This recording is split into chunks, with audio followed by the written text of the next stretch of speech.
Good evening and welcome to the Raymond Budget Finance meeting. The meeting will now be in order. The first item on the agenda is approval of the minutes from the previous meeting in September 17th. Is there a motion to approve the minutes? So moved. I'll second it. Okay. Any discussion? No. Okay, all in favor of approval of the minutes? Okay, it's unanimous. New business, discussion and recommendations regarding the Budget Finance Committee vacancies. We currently have 2 vacancies, and we've had 3 applicants to fill the vacancies, and the Budget Finance Committee invited the candidates to come to the meeting tonight to express their interest in serving on the Budget Finance Committee and to introduce themselves. So we have Fred Miller and Diana Froyland here tonight in the audience, and then on Zoom is Mark Meister. So Fred, would you like to go first? Sure. How you doing? My name's Fred Miller. I live at 170 Thomas Pond Terrace Road in Raymond, Maine. I've lived in Raymond pretty much my whole life. I went to school here. I am currently on the appeals board. I've been on it for several years now. I guess I started an appeals board quite a few years back, and by doing that, I got to see a lot of things going on here in the town. So I decided that when this last year came up, there was an election for a selectman, and I ran for that. And in running for that, I didn't make it, but I did. After that happened, I had talked to one of the people from the select board, and they suggested maybe it might be nice for me to get some training through coming to the finance board. So I did do that. I made out a paperwork and I sent it in, and then Joe, which at the time was the current manager, he called me and said that you guys had picked somebody else. So that person, I understand, did not stay. So another thing, that I got another call asking if I was interested still. I said, yes, I am. But I also made sure that I let Karen know that, my ultimate goal is that hopefully if there is another time next year, I rumored there might be somebody retiring, that I ultimate goal would like to run for that again. But I would like to be able to get some knowledge through here. Some background for me, I have ran a lot of businesses. I worked for about, some of the thing there, but many years for a large company called Lilly Transportation, where I worked my way up into a regional manager. The regional manager of my territory was Maine, New Hampshire, Vermont, New York, and I was in control of all of the facilities of each place. Each state had at least 2 facilities. I had multiple hundreds of them, probably close to 1,000 employees that I took care of. I was on the safety committee. I did all the finance budgeting for them. I did all the building maintenance, anything improvement, equipment had to be bought. I did that for many years. I left them and I went to another company where I went in as their director of maintenance. And I worked for them, and my territory for them was Maine, New Hampshire, and New York. And I spent 3 years out in New York, plus doing my work here in Maine. My job out there was as they had a carrier dealership out there that the manager out there left. So they asked me to go out there. So I went out to Albany, New York, and I spent 3 years out there as the general manager of a carrier dealership for them. And I took care of everything there, ordering the parts, taking care of the finances, hiring, ordering materials, building stuff, and also was the director of maintenance for Chrisway Truck Leasing for all their facilities. And then I retired from that, or left that job, and I opened up my own business here in Raymond. I've been in here around 19 years as owning the flooring company. I moved out of Raymond, maybe 4 or 5 years ago, because the building sold that we were in. So we moved to another town close by, and that's where I'm working out of now. And I'm semi-retired. I'm 68 years old. I am still working, still doing flooring, but I'm also doing other stuff. And I enjoy being here. One of the things in my career is, especially as I work for these places, I always call myself the fireman. Wherever the fire was, that seems to be where they sent me. So I went to take care of customer relations or financial situations or just anything that was going on. And I guess that's my story. Okay. Any other questions? Any questions for Fred? Okay, thank I you. know Frank, that's about the only one I know up here. So. And I did meet Glenn just a few minutes ago. So. Yeah. Fred, you scare me when you say you're 68 and I had you back. Well, I didn't want to say you're my When you principal. were I didn't want to real young. you know. Well, thank you for your Thank interest. you. Thank Do you you. mind if I stay for a while? Oh, yeah. Oh, yeah, please He's do. he's a really good businessman. I've done business with Fred and his flooring business for a number of years now, and he's an excellent person as far as running Thank a you, Frank. business. I've also done a lot of work for the town here too, so, you know, over the years, so. Oh, great. Thank you, Fred. Great. Diana, would you like to step up? Thank you. My name's Diana Freusland. I live on Daggett Drive, and I'm interested in serving the town. I like to volunteer.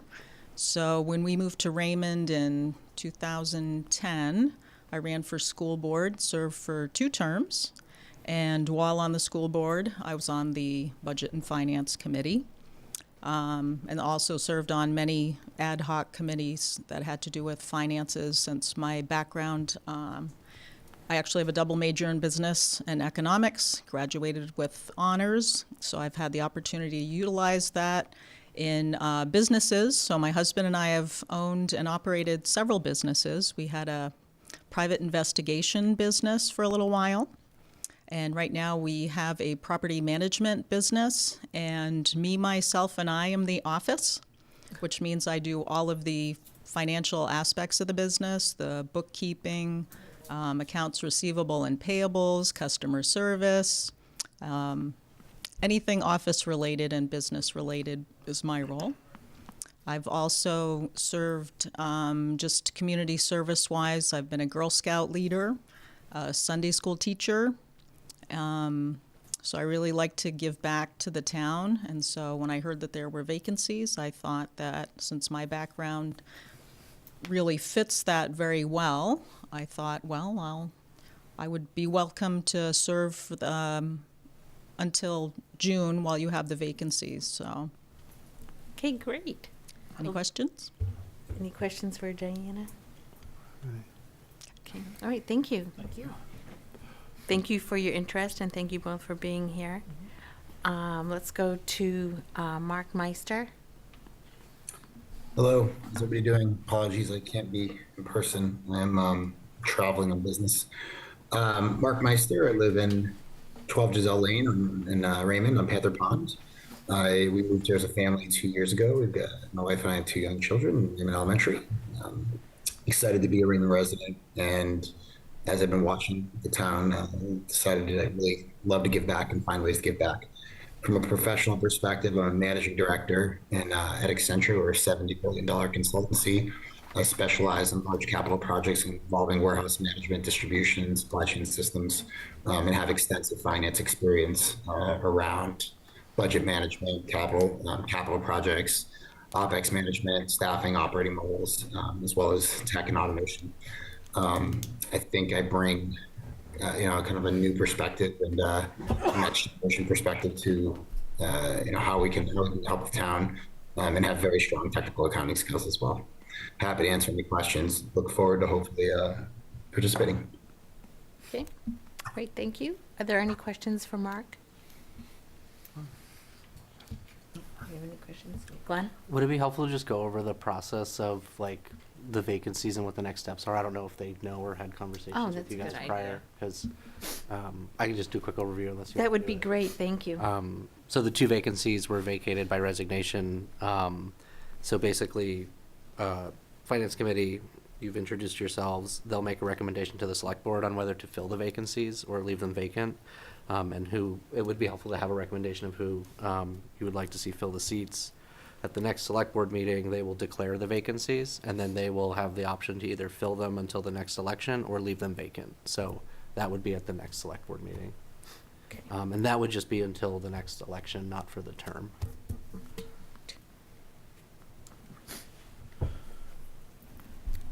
So what is the Budget Finance Committee's desire to, are you interested in filling the vacancies from now through the end of, through June when we have the election?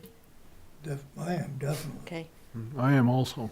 all right. And it would be, it would take months, right? Or would it be shortly that they would be put in place? It would depend on the select board because they could choose not to fill the vacancy. Got it. Right. So you would make a recommendation that you would like to fill the vacancy and who you would like to fill it.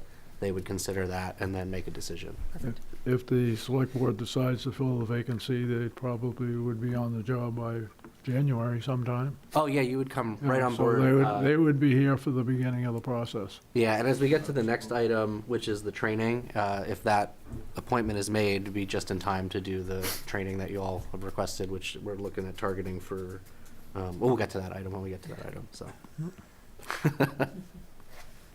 My recommendation would be to fill it, and I really appreciate the people who stepped up and are looking to serve. Absolutely. And what we're looking for is people who are not self-serving, just people who are looking to serve the town first. And we could really use a good hand this coming budget season. And I also appreciate that everybody understands that if you are picked, you still have to run in June. But I appreciate that everybody who's here is understanding of that and is still willing to take it on. So thank you to the three of you. Yes. So yes, my recommendation would be to fill it. Okay, so I would ask for a motion to recommend to the select board to fill the vacancies on the Budget Finance Committee. So I would make a motion to recommend to fill the vacancies to the select board. And I'll second it. All right, and would you like to make a decision tonight on the recommendation of? I think we should do that in executive session, don't you? I do. Okay, Yep, Like, I agree. Let's play. all right. So then, at the end of this meeting, do we go into executive session now or go into? It's a great question, because I don't know if you have the ability to do that as this, but you're an elected body, so I'm not sure. I've never had a finance committee that could go into executive session, We have in the past. but were you supposed to? Can we have the Because you don't technically make appointments, so I would say, why don't you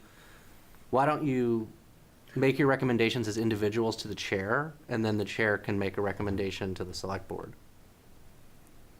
I just don't know if you have the ability. You're not an appointive authority, and you don't make decisions. You're advisory, so I don't know if it would be appropriate to call an executive session for a personnel matter. I don't think you can. Okay, so, would they make the recommendations now, or? I would just say later? email you as individuals. Email as individuals? And then we can make a, Because Yeah. the select board. because you're advisory in nature, you're not really making a decision, so it's fine. I also would like you to pursue whether we can go into executive session, because I'm pretty sure we can. I am too. We can cover that at the training at the next meeting. Okay, So yeah, I'm good with that. Just making recommendations to the chair individually, and then the chair making that decision on the two to the select board. okay, So just a question about the process real quick. So next select board meeting comes up, they say, okay, we're going to fill it or not fill it. And then if they do fill it, Karen can make that recommendation that night. Yeah, I would say come to the meeting and, just make a recommendation that we have 2 appointments we'd like you to consider. And then we'll provide obviously all 3 applicants, and the select board can choose who they'd like.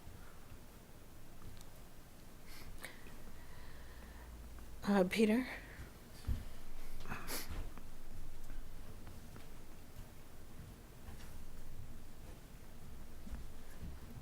Peter Levitt Road, just as a little input into that discussion, I would just say that regardless of whether you're allowed to go in executive session or not, I believe the select board and all of the boards and committees are governed by Roberts. And Roberts says at the beginning of the meeting, if you want to add an agenda item, you can vote on that. But once the meeting is started, you can't add agenda items. That's my understanding of Roberts. You're not bound by parliamentary procedure. You can I don't know if you have your own set of bylaws, but you don't have I to don't adhere believe to. the bylaws address executive session.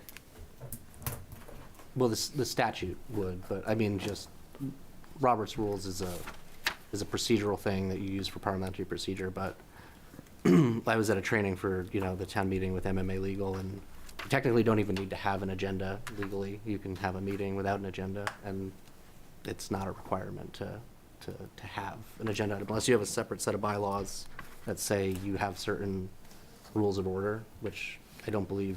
I don't believe we You have do. bylaws. Then you would just We have- default to All we this- have is the We ordinance have an to ordinance. follow. And then you would just default to select board working rules, but I don't think you should be overburdened by that. You can add agenda items. All right. It's just looking at it. All right, I think that we'll follow the process that you outlined, and we'll have the members of the Budget Finance Committee send me an email with your recommendation, and then I'll make the recommendation to the Select Board at their next meeting. And their next meeting is on Tuesday, January 13. Correct. Okay. Karen, I think you should pass whoever we recommend on to the selectmen before the meeting to let them know that we have candidates. Yes, So that in fact, that might weigh on their decision on whether or not they would fill the position. right. So So let them after- know in advance so they Yes. can have it as an agenda item on their next meeting. We typically publish the Friday before, so if you get it to me before that Friday, it should be enough time to get it in the packet. Okay. Friday before. I'm sure we'll have it earlier than that.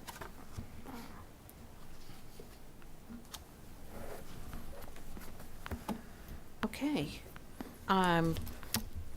Do the candidates have any questions for us other than what we've just discussed? Are there any other discussion? We can't hear them. Oh, Oh, you'd have to come up go to to the the mic. podium. Yeah. Oh, sorry. Yeah. My only question was when the select board were next meeting, just so that we know possible timeframe. Yes. So you just answered that. Thank Yes. you. All right, thank you.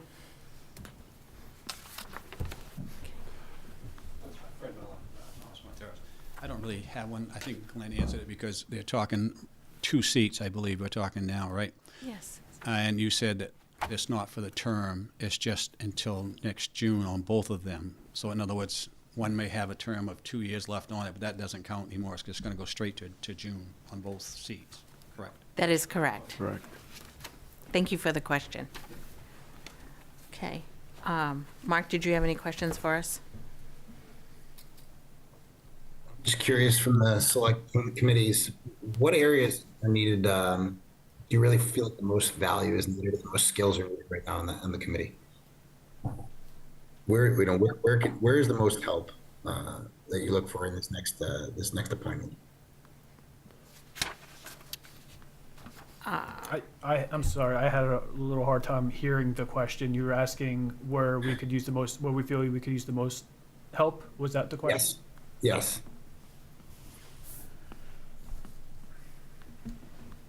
I can't speak for anybody, but just myself. Again, I kind of mentioned it, but looking for people to put the town's needs ahead of their own. So as far as like less of their self-interest and more of their understand what the town's needs are, and just, I guess, somebody who's going to work with the town as opposed to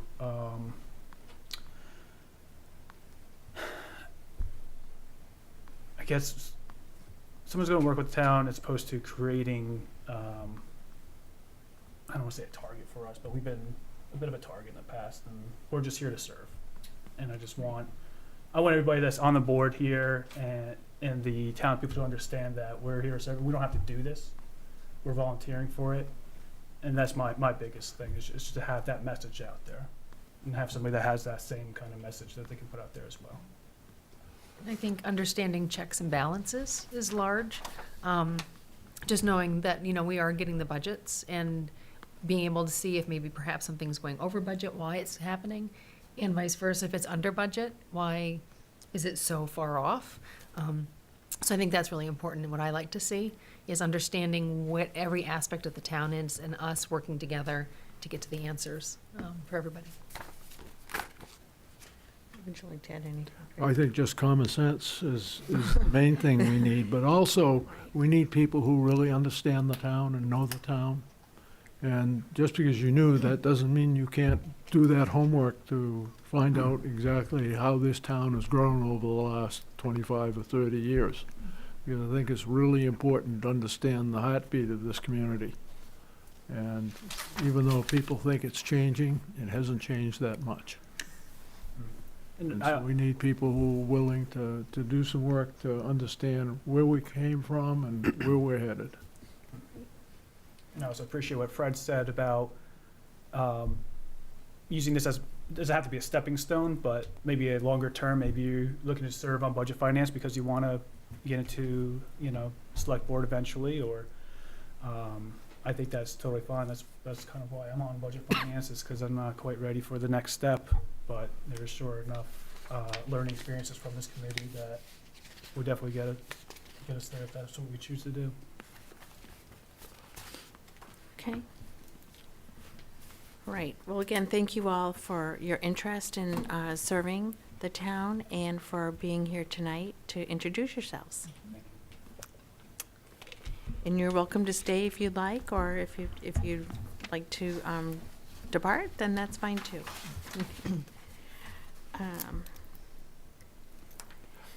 Okay. Next on agenda for new business is consideration of the Budget Finance Committee receiving training on the budget process.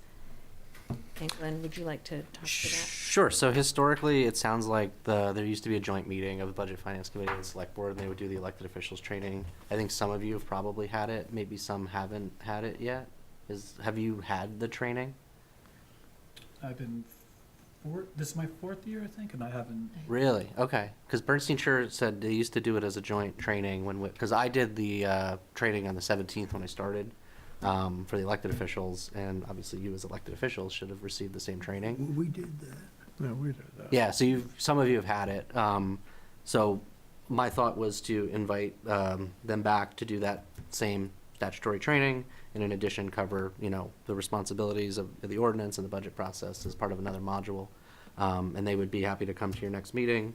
And that's why I wrote a note. They can come at any time as early as 5 o'clock. I know you start at 6:30, but if you wanted to open, just let me know when you want them to be here.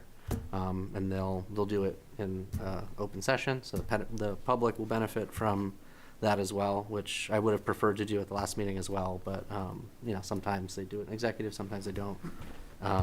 But they're available and ready to come at your next meeting, so. That's great. So this is a good time to bring up that we had on the agenda, the next meeting was going to be Wednesday, January 21st. Their Bill is going to be on vacation at that time, so we were wondering if January 14th would work for everyone, or Glenn would try to find a backup to still do the 21st. The week before, so the 14th would be fine for my schedule as far as I'm aware. Okay, I think mine too. you too?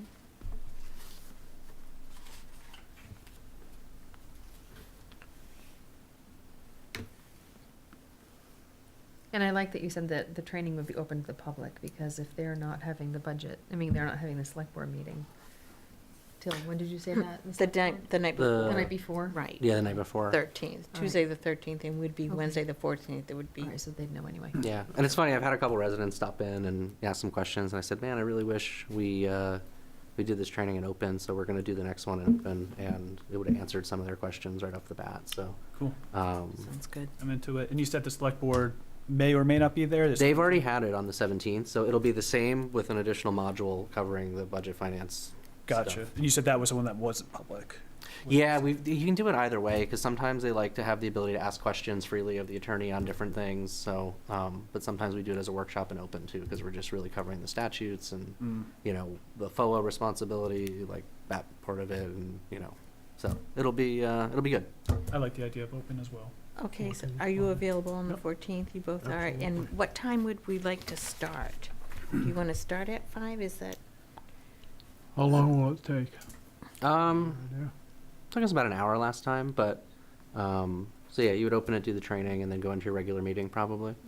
How's 5:30 sound? Gives people, if that's, I'm open to whatever. if we did 5:30, that would be an hour, then we'll start our regular Okay. meeting at 6:30. That sounds good to me. Okay. So Fine. 5:30 sound good to Sounds start the fine. training? Good to me. Do the meeting at 6? Okay, thank you. And 6:30 is the meeting, It'll be right here. yes. Okay.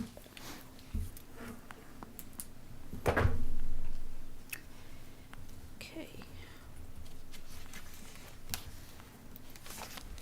Actually, I'm sorry, before we move on, is this the right time to ask, I believe you had sent some additional training stuff as well. There was a link for, Oh, I sent some GFOA stuff. That was sort of at your leisure. It wasn't really anything structured. But if you're curious about just sort of GFOA standards and governmental accounting, it was just sort of the standard at which most of the public sector sort of like their policies, how capital budgets work. That wasn't really anything that you need to do. Just if you have interest, that was a resource if you wanted to read through stuff. That's I think what you're talking about, right? I sent some GFOA stuff Yep. over. yeah, that Right. was it. Remind me, is that paid, like, do we pay for, I believe No, the there's- library it's free and open. You can just go to the website. There's a bunch of resources. They probably do some structured trainings, but I didn't look at what their calendar was or if anything was relevant. But their other libraries just open and you can read through all that stuff. Okay.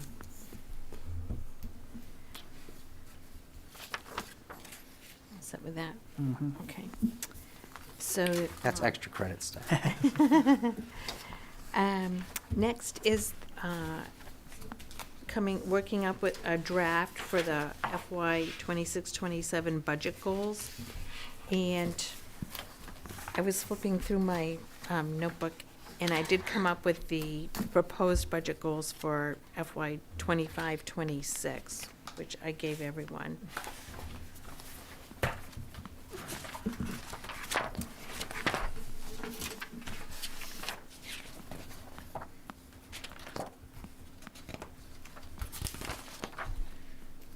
So,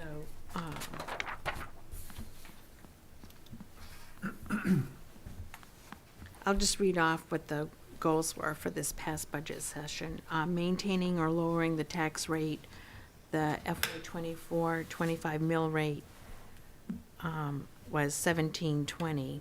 By reviewing procedures and practices to creatively see what it would take to do better.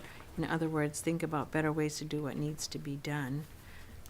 2, continue commitment to the improvement and maintenance of the town roads. 3, undesignated fund balance can be utilized within existing policy to accomplish priority number 1. See the below policy. Number 4, all budget areas are on the table for discussion and review. And 5, the core services driven budget.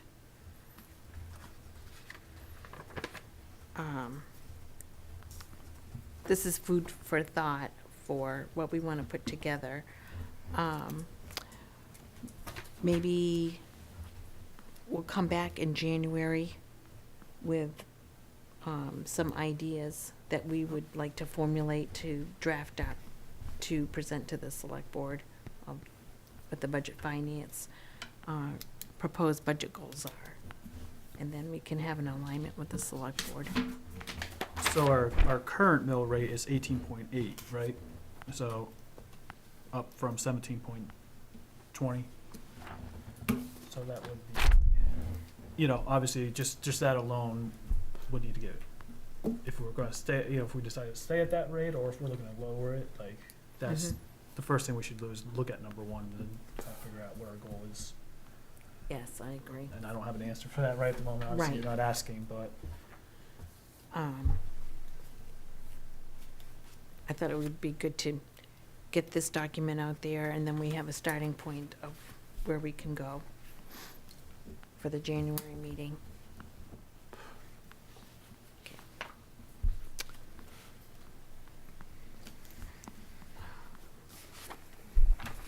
Does anyone have any thoughts or ideas that they'd like to bring up tonight, or would you rather wait? I thought that was a very good point, Sean, about the mill rate and what the current rate is.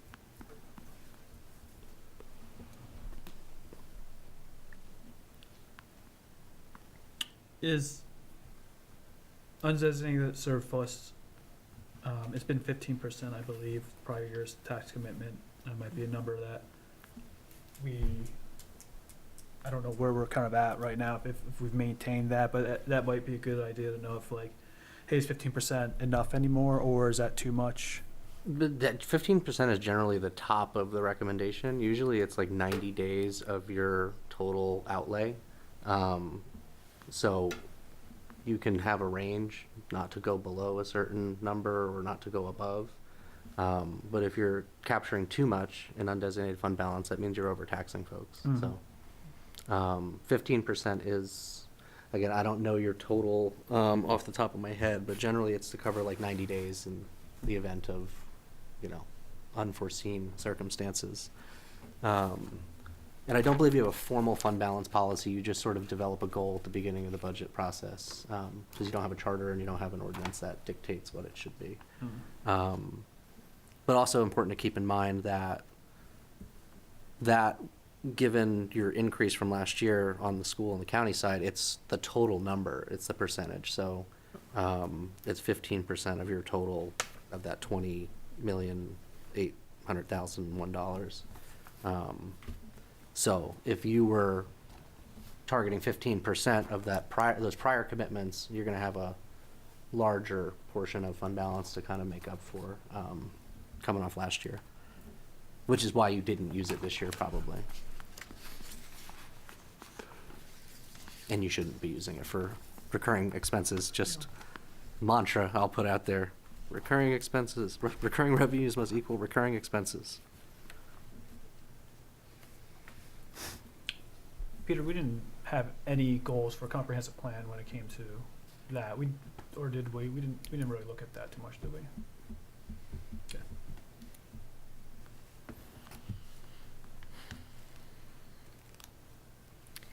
Okay, before we move to the revenue and expense Karen, I get a report. question. Oh, I'm sorry. I don't know if this is the place to bring it up or not, but I guess I will. The largest portion of our budget is the schools. And I would like to know if there's a way, once the school budget has been developed and approved by the school board, that they would come and meet with us and go over it with us, so that we would have a better handle on that money.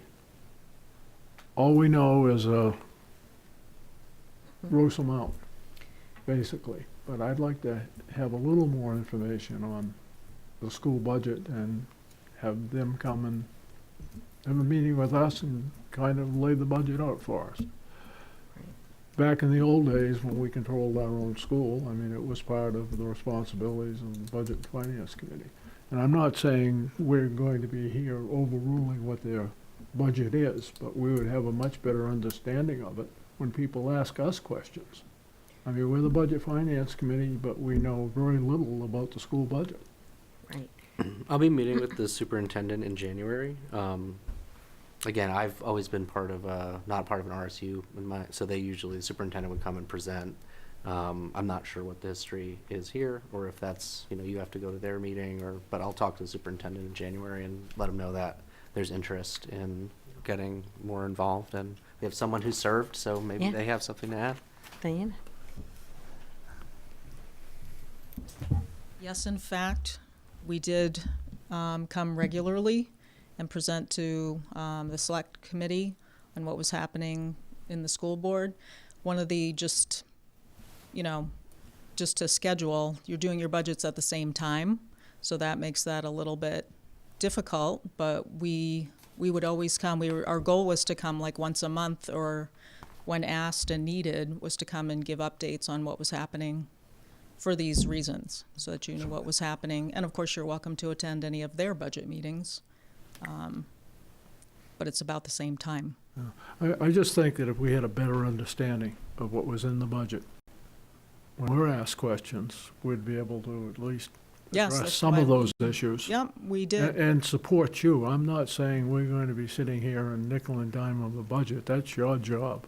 but we really need to have understanding of where the money's going within that budget, so that we're cognizant of the fact that, it's being spent and it's being spent well, that's all. I would suggest you get in touch with the school board representatives. We had very good working relationship with the select board at the time, so could ask them if they'd be interested in doing updates. Well, the town manager said he will speak to the Yeah, but we have done that in the superintendent past. and go from there. I thought they'd done it in the past. It's one of those things that slides by. Okay. Um, In the packet, did you receive the schedule for the Yeah, select yeah. board And I and the didn't bring budget it. finance committee? Did you, does anyone have any conflicts with the dates that we're scheduled to meet?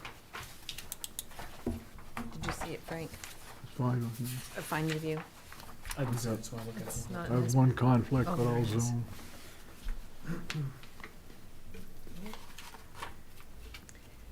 Hold on.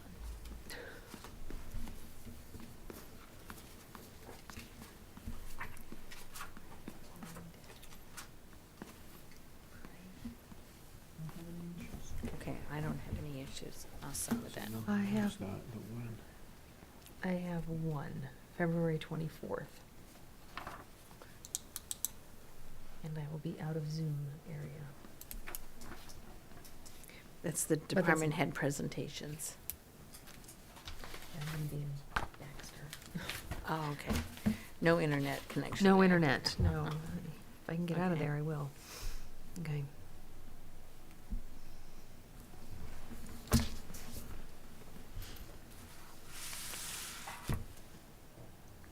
So that's the only conflict that we have so far. Okay. Good to know.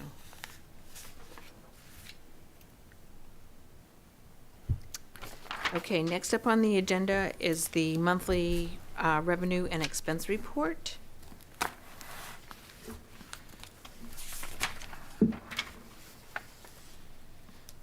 Oh, I just wanted to add one thing, because I think I formatted the report incorrectly. So at the top, the property tax revenues year-to-date, current is 10,976,929. That's a different report, and I did not know how to generate it, so I got it from the tax collector, so.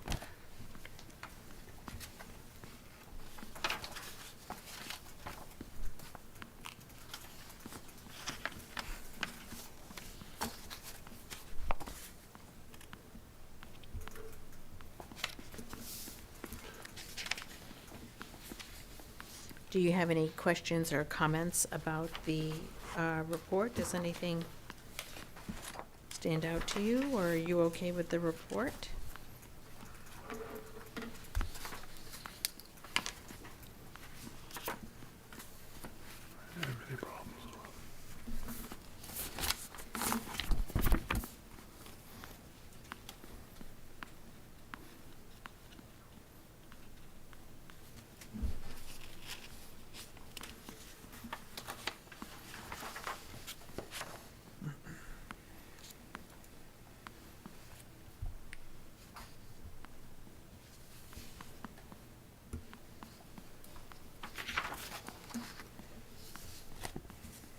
Nothing for me.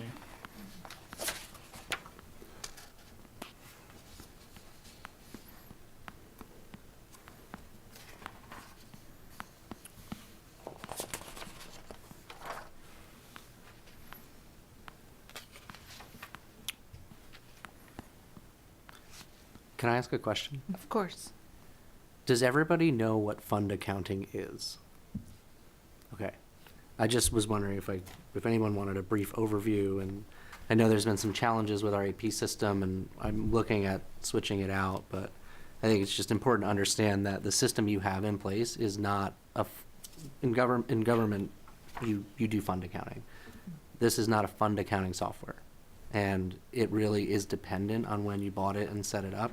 If it was set up as properly as fund accounting software, and I think for the most part, It was, but it does have its limitations in that regard. So I just wanted to kind of let you know that, Give a quick overview, if you Sure. would, sir. Sure.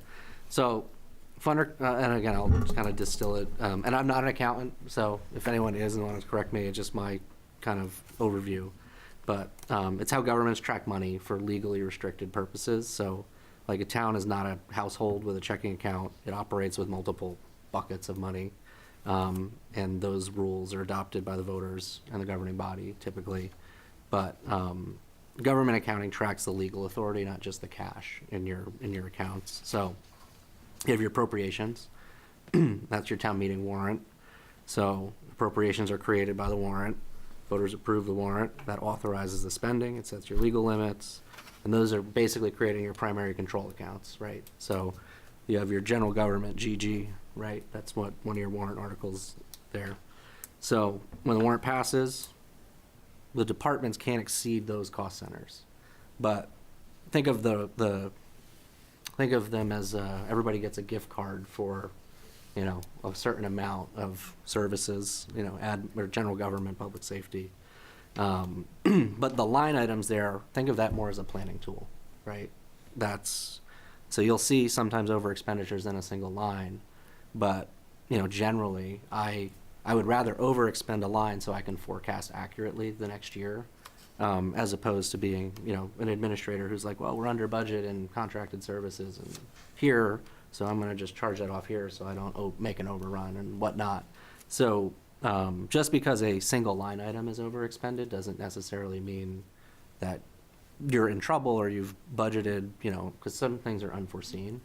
But just understand that, like, the control accounts are the important piece, and the other pieces are more of a planning and forecasting tool, and we do our best to stay where we planned to be. The other interesting thing, too, is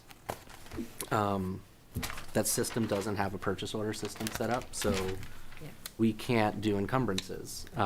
So what that sort of means, and what I would like to work towards long-term, and with the finance director, she agrees, if you have recurring expenses like your electricity, you're gonna drop $100,000, I can encumber that at the beginning of the year, so it doesn't look like I'm unexpended throughout the year, because I know it's coming, so it helps with forecasting in that regard too.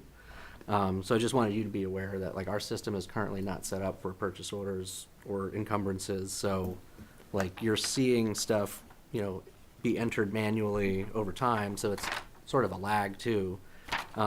So you're when you don't do encumbrances, your available budget balances can look larger than they really are. But just wanted to kind of give an overview, and just, people like to naturally focus on certain lines, but it's important to just kind of keep an eye on, like, the control accounts at the appropriation level. Because again, appropriations are your warrant, your expenditures are what have been spent, encumbrances are what is committed but not paid, and then you have your available balances. But, so TRIO does a lot of things well, a lot of things not well.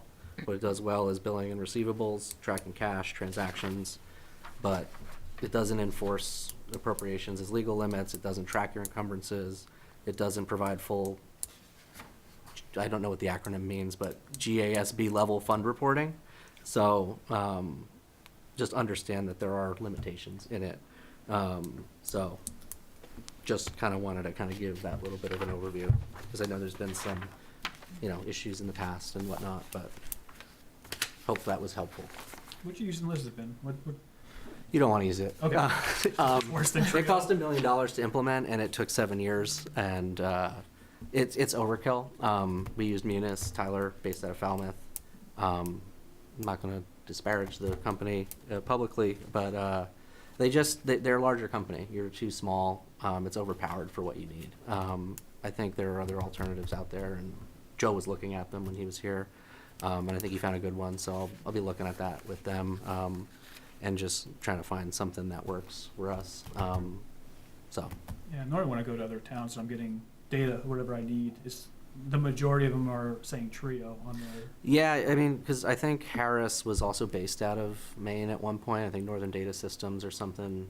Or either way, you really have 2 games in town, Trio, Munis. But there are other things out there, and we'll evaluate them and kind of come back to the select board at some point when we're ready for that. But Well, I do trust that Joe was looking into the right thing, because if this is causing that many problems, or if it's just not good enough, or does some things well and not something other, like, I am all for hearing. I know that's not our decision, but I'm all for hearing about other solutions if they exist. It has limitations. I think if you have a background as an accountant and in fund accounting, I think you'll find the limitations quicker than, it's very easy to use in some regards, but again, it is limited in what it can do. So Can we use Quicken? well, go to Lotus Notes while we're at it. Yeah. 3.5-inch floppy disks and Lotus Notes. I did hear that it's difficult to generate reports. You have to build them sort of like as custom reports. There are some preloaded ones in there that are set up, but again, it's as good as it was when it was set up. So if you got to correct historical data to generate a report, it can be cumbersome, but yeah. What about a purchasing module or something like that? Could that be? So it has one baked in. It's just never been utilized as far as I know. It may have been in the past, but we don't use the vendor or purchasing module currently. That goes with Trio? That's part of the package? So It's in there, yeah. I don't know if it's we in there, but it don't- just hasn't been used. Correct. Okay. Well, one of the other things that we're going to talk about is the purchasing policy.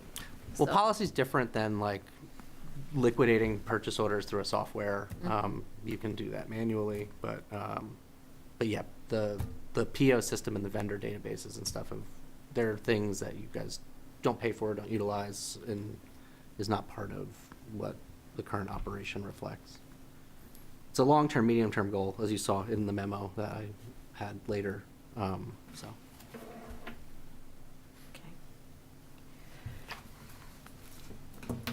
So are there any questions on the revenue and expense report for? I still find, I actually happen to be looking at the milfoil line. I look in, because I just changed the page, like everything else. Okay, so if I look in, and maybe it's my misunderstanding, I look under TIF, and it shows milfoil. Okay, which is, it shows it was expended. And then I go up into special fund, and there's a budget for $15,000 with nothing spent. In 43. So we're looking 42 TIF. It's 48 grand, 49 grand in milfoil. And then I go to 43 special fund, and there's milfoil with a budget for $15,000 and nothing spent. And milfoil's over with for this year. So 43 is a revenue account, not an expense account. Okay, all right, then Oh. that's, It's on the next page, so it's, okay, that, and then it will be the account for, I think okay, it is that's, for like I expenses. say, Oh, I see what you're saying. Yeah. I'm looking at the top here. So I will ask a question and get an answer for you for the next meeting, but generally, I'm just thinking back, so like, the TIF, sometimes you have to make transfers from the TIF into the general fund, so it may just not be reflecting a transfer that has yet to be made. That's possible. I say, just that's don't- one that happened to jump out, only as I was scanning through it, because I haven't had time to go line by line through this whole thing. Yeah, and if you have any other questions, just shoot me an email. I can. And I guess the other question, and this is, I've been working in the FEMA reimbursements for 2 years in that last snowstorm, and I'm getting ready to wrap them up finally. We've had 6 different people we're working with. The money on at least 2 accounts, they show has been liquidated, appropriated, call it whatever you want, the fund's been drawn down. Where would that show up as an income? Because it should have showed up in the town as an income. And that's a real question. Those kind of things, it's a revenue account, it's revenue. And some way of tracking and knowing exactly when it happened. I can tell you it was probably July they moved money before everything came apart.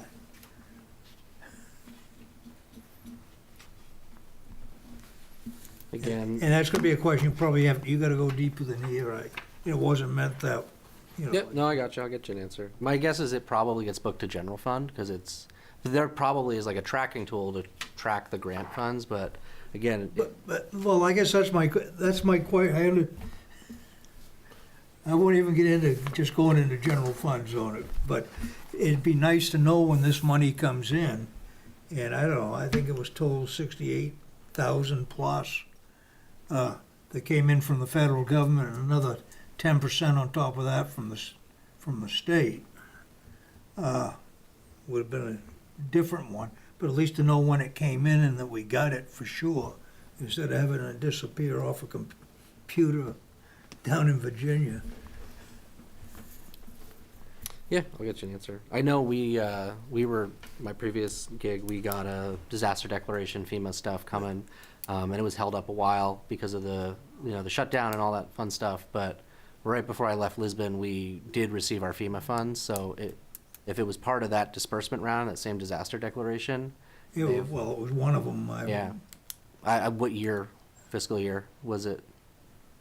24, Yeah. I guess, So, early 24.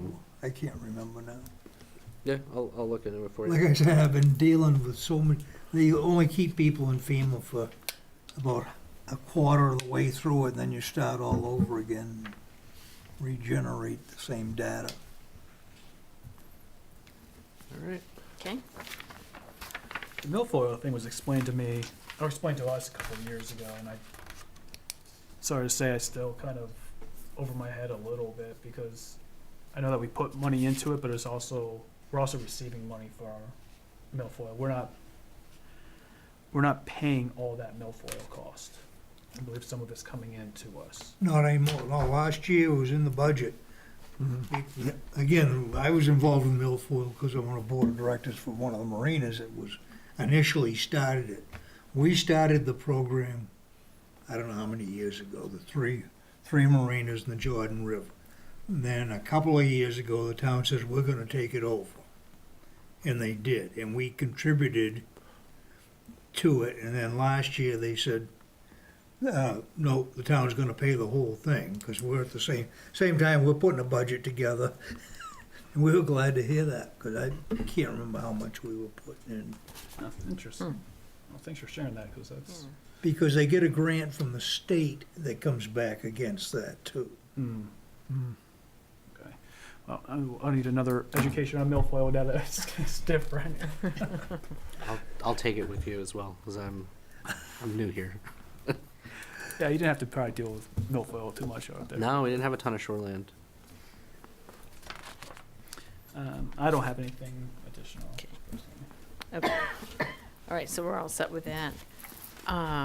Next is, I had asked for an update showing what the actual numbers were for the school and the county tax.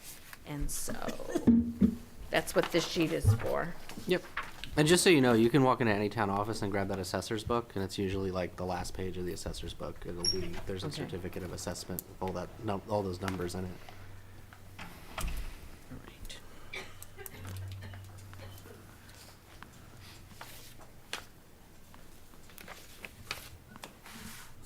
So I guess the number that you're after is the total tax commitment, which was a change in tax of 11%.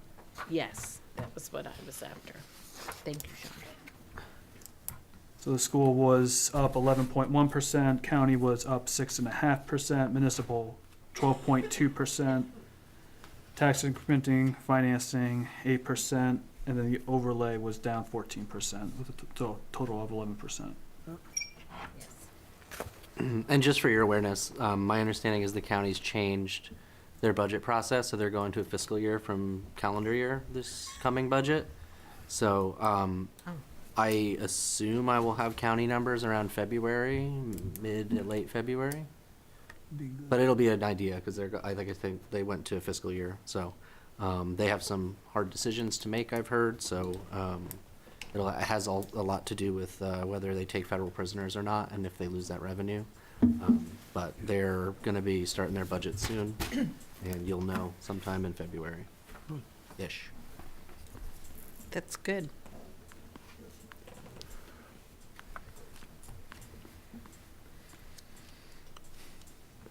Yeah, I believe their proposed budget's on their website too, if you wanna look at it.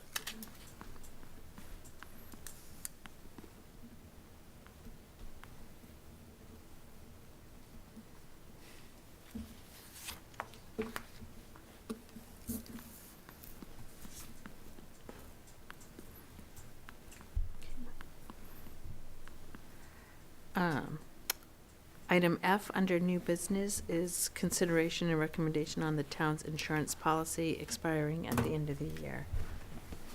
So yeah, I'm not really sure why this one's on the agenda. Select Board has already charged me with looking at that. I've already renewed the insurance, because you would have lapsed otherwise. So it has been renewed. I think we saw a 12% premium increase, which was in line. It looks like you budgeted appropriately for that, and it's, was anticipated. I was seeing like 17 to 20% on some of the other renewals from last year in my other place.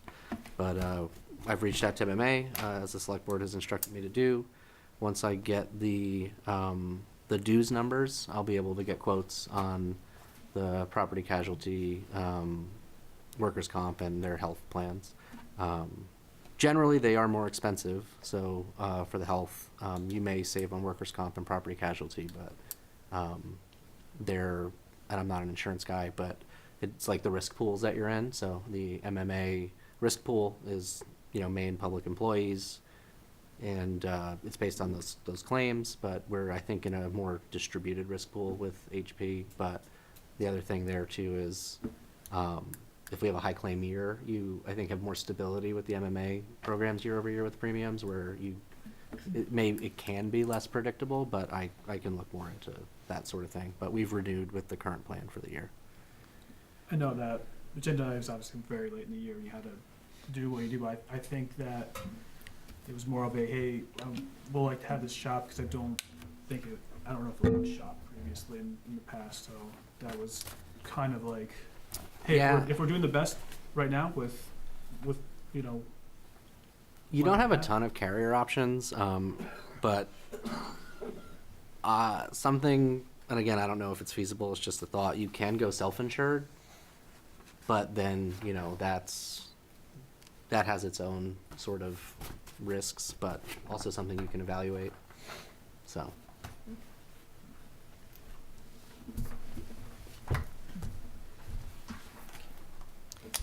Thank you for that update. Okay, and now we're at the town manager report. Okay. So when I started, Select Board and Finance Committee identified revisiting town's purchasing policy as a priority.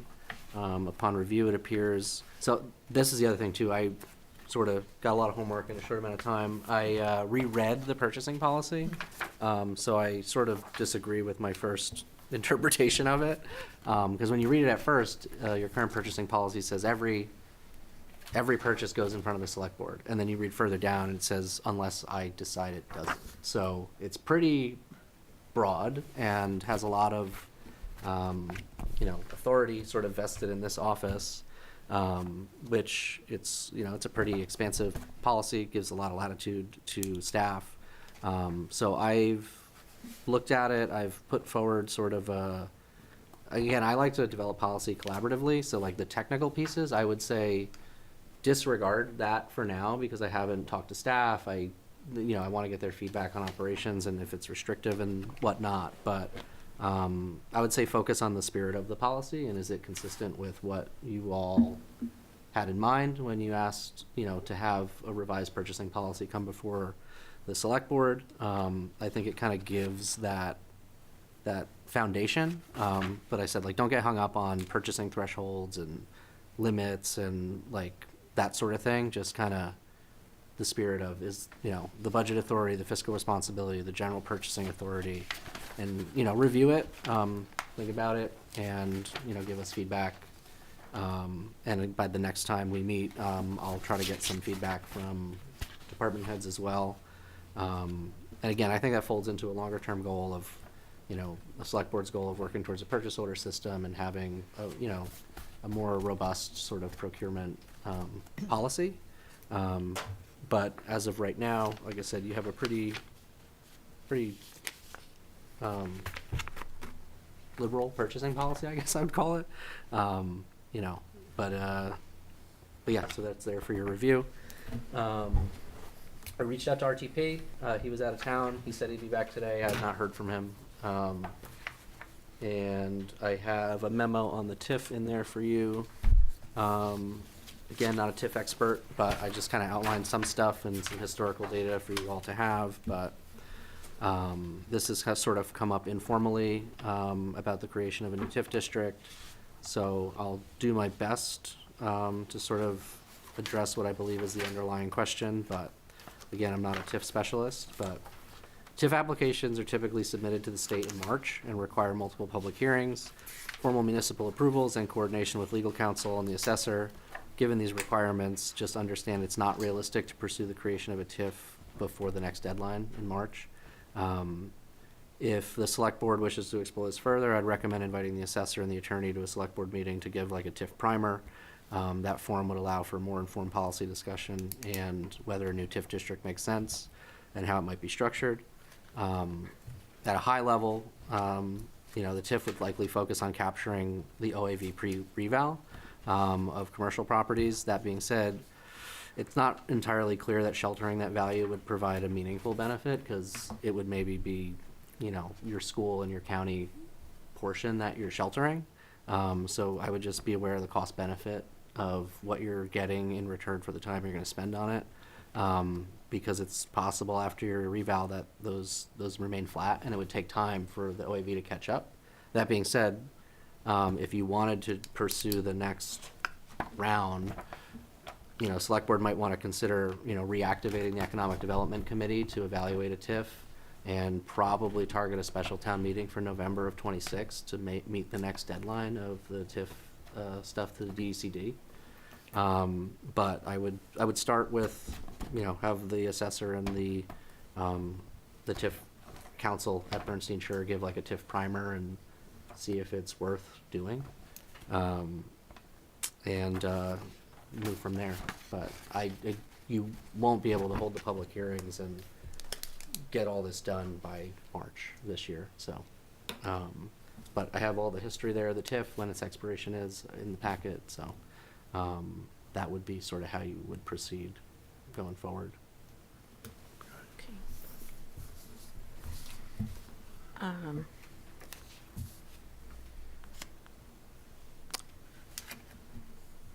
In the documentation, there's a letter Suluk put out. It's part of the packet, and it's dated August 19th of 2024.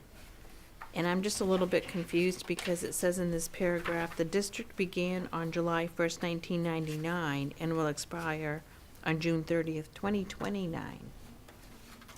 Okay. So, is the expiration 26 or is it 29? It's what I believe is in the packet from the DECD, which is 2029. Okay, so, I'm just a little bit, I guess I'm a little confused as to why we think that that we had to get this done by March. My guess is that you probably wanted to try and capture the pre-reval OAV, which would shelter your valuations before the post-reval valuations go into effect.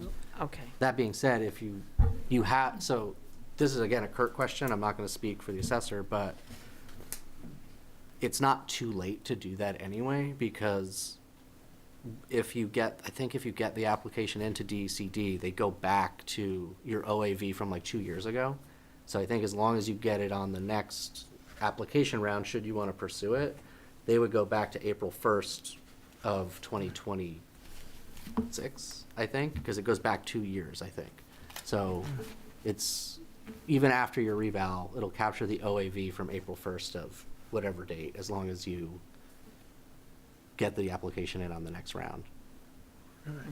Yeah, it's not easy to understand. Okay, Peter.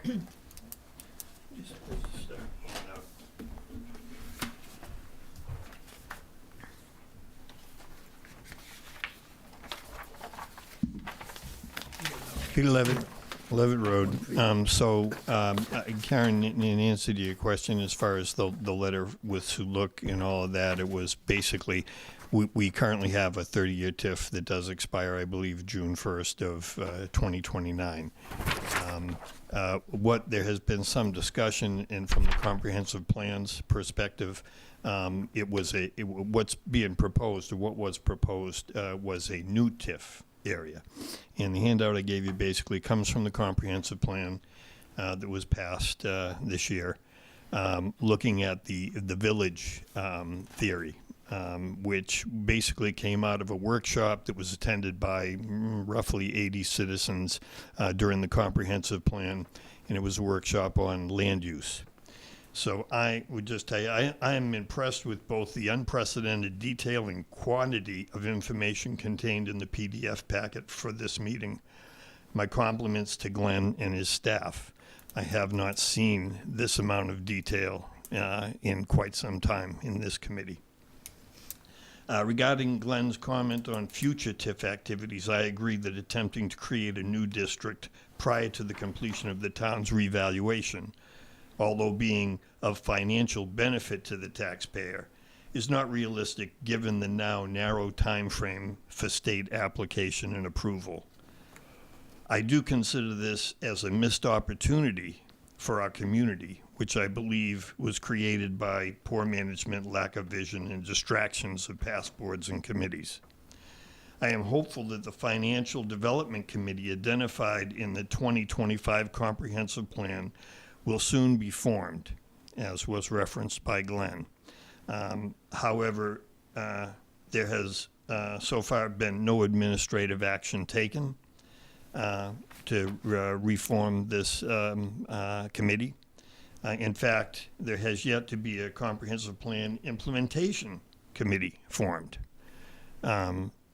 So, I believe that would be a task of the implementation committee to look at the formation of such things as a financial committee. I do not agree with Glenn's assessment that a potential new TIF district discussion would focus on commercial properties along the 302 corridor. That primarily is the TIF that we have now.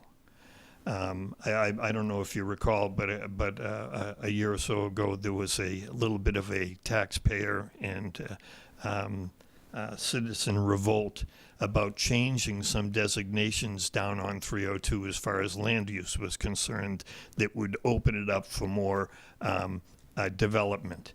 And there was a strong pushback from the community, at least the people in that part of the town, on that. And so my guess would be that the focus wouldn't be on commercial properties along the 302 corridor. Community input from the 2025 Comprehensive Plan Use Workshop identified considerable support for the East Raymond growth area as a target for economic development. It's basically where we are right now. If you look at that handout, what you'll see is basically we got input and we're lucky enough, and the town paid, I would consider, a relatively significant price of $100,000 in order to have the Comprehensive Plan Committee work with the consultants from North Star Planning. Together with that committee and North Star Planning, the idea of the village, establishing multiple village concept in the town was something that they came up with and was supported by at least the individuals that attended the land use workshop. TIF districts in residential and mixed-use zones allow funding for public investments like roads, sidewalks, utilities, parks, and affordable housing. And the TIF districts also prevent increases in county taxes and stimulate private investment. So the focus strictly on the fact that we can shelter some of our tax dollars from the county is not the primary goal. It's obviously an additional benefit of TIFs. But TIFs are more beneficial for such things that was talked about in the comprehensive plan, such as sidewalks, parks, affordable housing. And by affordable housing, as I've described before, as one individual on a committee told me a while back, that there's no such thing as affordable housing these days. And yet, if you look at our basic ordinances and planning, it identifies affordable housing as though the price of housing based on federal and state criteria. That's the affordable housing we're talking about. It's based on individuals' income, not anything involving the price of lumber or toilets. So I guess in conclusion, I would just say this. $100,000 to have consultants that we worked with, and we have a couple of people up there that were on that comprehensive plan committee with me. You'd have to agree that in the 40 years I've been in this community, I have not seen anything close to that amount of urban and residential planning expertise as that group brought to our plan. And to discount that, or I guess to put it another way, not to recognize that the town taxpayers paid $100,000 for that group to come in of urban planners and residential planners and land use planners and gave us that expertise, should be ignored. I mean, that was money that was laid out that provided us with really a game plan for the next 10 to 20 years involving a number of issues, one of them being economic development. So I just ask you to digest maybe the idea of the village concept, the idea that this area with the Jordan Small School coming back to the town, with the fact that we have facilities here that are town-owned and the like, that it would be considered that this would be the new area for the development of a TIF. Thanks. Thank you, Peter. Thanks. Thank you too, because I'm coming up to speed, and I thought we were talking about an extension of the existing TIF, so I didn't know the geographic area off the top of my head. So thank you. Yeah. That was in the comprehensive plan, that's kind of what we're looking at, and that's what's current. No, it's okay. It's okay.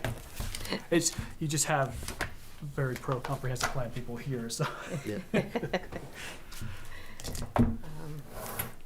Probably like drinking from a fire hose, everything that you have to absorb since you've been here. A lot of stuff. Yeah. Okay.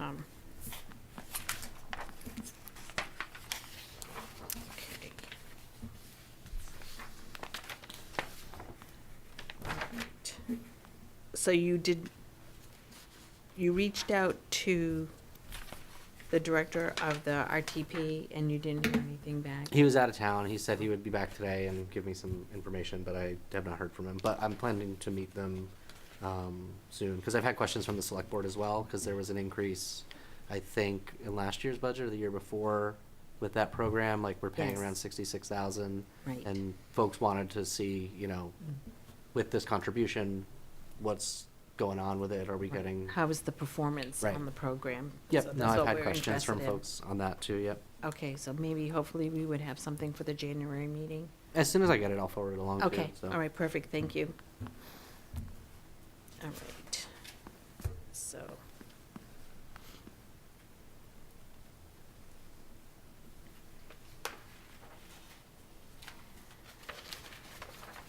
Okay. Are there any other thoughts and comments about the comprehensive plan and the TIF? Moving forward with the TIF? Anybody have any thoughts about that, or anything you'd like to express? I thought what Peter brought up was something we've discussed on a number of occasions. I thought that was on the docket, to work on that type of TIF that would include this area. I mean, this was something I thought was ongoing from what I knew of our discussions that were going on here and also the school, the select board. Yeah, especially with the school changing over. Yeah. Yeah, but those committees have not even been formed yet. I mean, you're right, we've talked about dozens. It's time to get back to doing town business. Amen.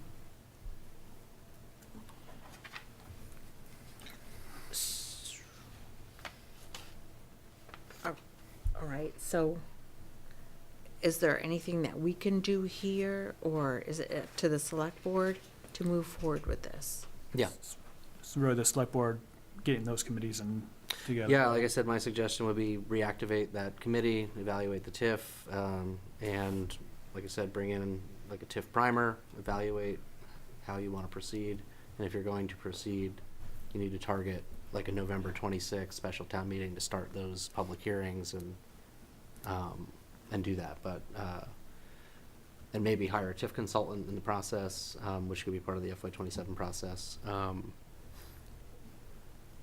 And remind us that needs to be done by November. You said it needs to be done by November? There's, the applications to the state are due around March. And again, they're gonna do a look back. So if you wanna capture that pre-reval OAV, you wanna be on the next round of applications. So March 2027. Correct, March of '27. correct. So November 2026, by November Yes. 2026 to get to March 2027. And my understanding is, as far as the looking at the cost, there is a cost with developing a TIF. However, my understanding is that in the current TIF dollars that we have for our existing TIF, that money can be used to get a TIF consultant and help to finance the overall. Actually, I had a conversation with Kurt LaBelle, and although I am not a TIF expert and he is not a TIF expert, it sounds like no one is a TIF expert because it is pretty convoluted in understanding the whole workings of the state and how this works. But basically, he if you think about it, when we have the existing TIF that we have in 2024, we wanted to use some of those monies, those TIF monies, basically to finance a portion of the internet, the Fiber. dark web, the fiber. And in fact, what we did, since what the TIF generally says is you can only spend money, TIF money on in the district. Actually, what we found is we petitioned the state, and they said, no, we'll allow you to use TIF money, TIF money outside of the district in order to finance the web, the fiber optic, and that's what we did. So there, as Kurt explained it, there's basically three components of what you can use TIF money for. One is for within the district and making improvements, and another is any initiative that is going to promote the basic financial development of the town. They're pretty liberal. You have to make the case. You have to have a special town meeting or a town meeting and have the town approve it, which we did. And then we were allowed to use those TIF monies to help finance the fiber project.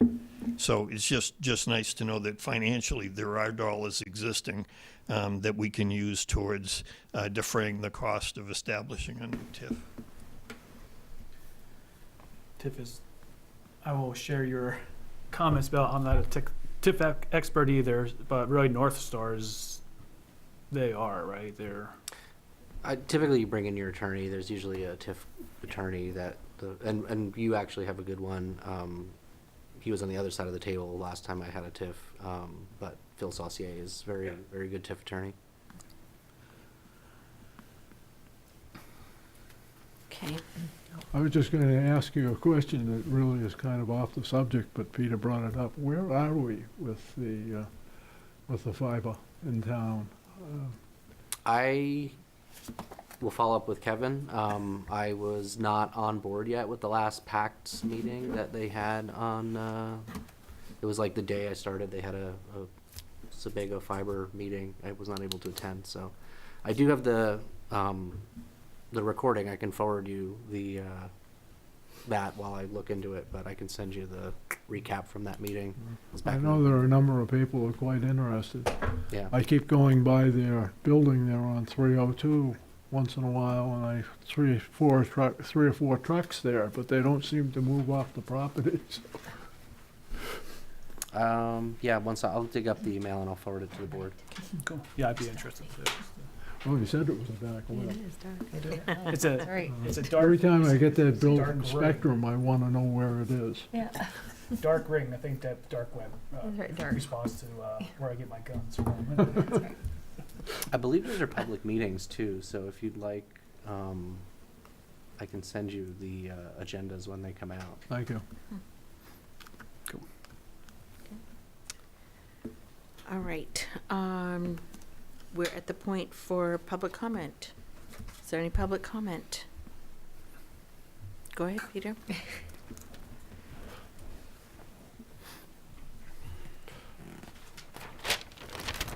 Peter Levitt. So if I'm sounding impatient, I am. If I'm sounding frustrated, I am. If I'm looking at this group of concerned citizens that are donating their time to work in the best interest of the town, I can certainly appreciate the difficulties you're going through now. I generally have attended every committee meeting in this town over the last 2 years because I've been concerned about the town and where it's going.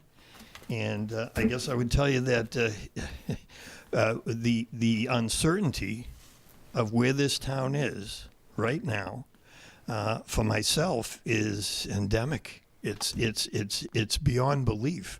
We're looking at everything from trying to develop the Jordan Small school into a more of what the town at least said they wanted in the comprehensive plan, which is more of a sense of community. And yet, I will tell you, in my 40 years here, I don't believe I've ever seen this community more divided than it is right now. The fact that we've had issues with a number of changes in committee members, in board members, potentially more changes in board members, is not really the solution to this chaos. And yet it seems like we don't know where that's going. But I do appreciate Frank's comment, and I mentioned it at the last select board meeting, and it was a long meeting, and I spoke at the very end and simply just read off a few things, and didn't elaborate them at all.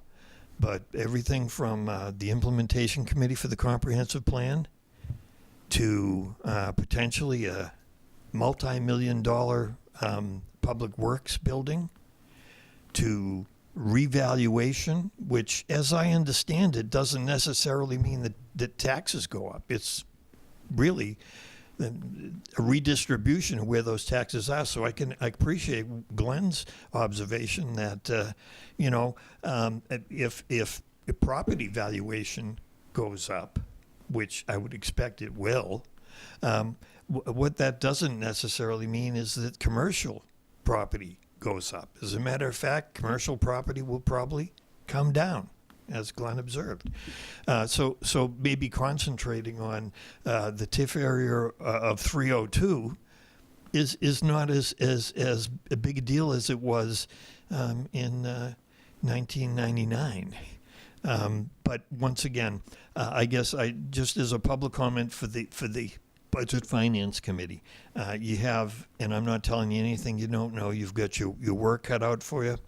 I guess one other thing I read and I've heard Glenn mention this at the select board meeting and also in his letter about the TIF, and I can appreciate it, which is, he's kind of unsure of his future as well. And, so But I would ask of this, of Glenn, and that's that basically go forward as if you're going to be here for more than 6 months, because right now the town needs that. And whether or not that turns out to be the case or not, I'd say do what you can to go forward with implementing things, and not necessarily worry about, well, you may not be here to finish them. I would ask you to just take the mindset of you are going to be here to finish them. Thanks.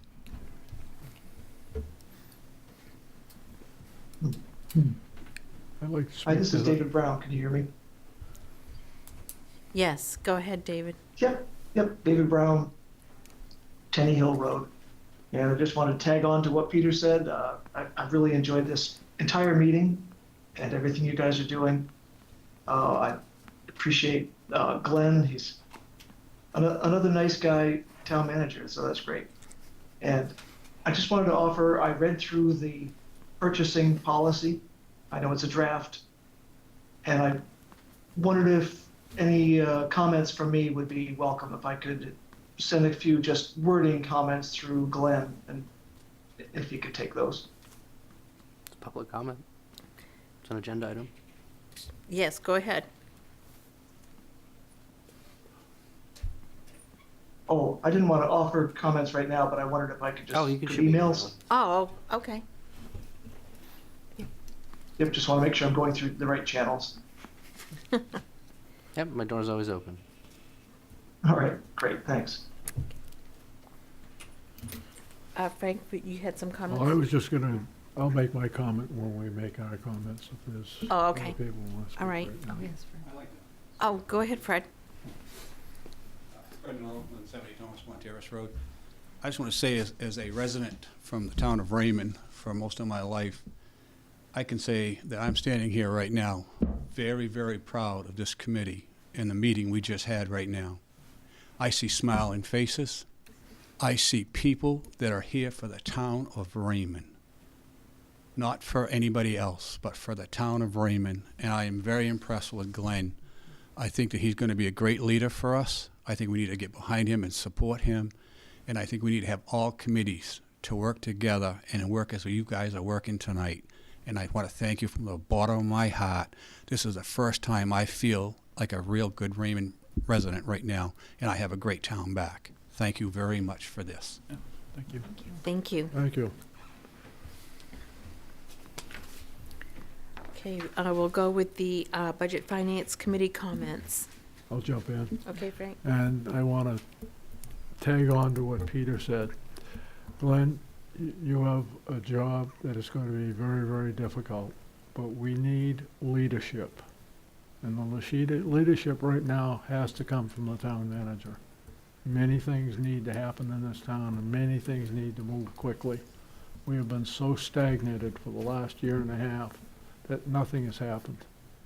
You saw a lot of that referred to tonight at this meeting. I hope you will give us the leadership we need. It will not be easy, and it will be a difficult job, but we need someone who is willing to give us that leadership in this town. And I hope you're the man.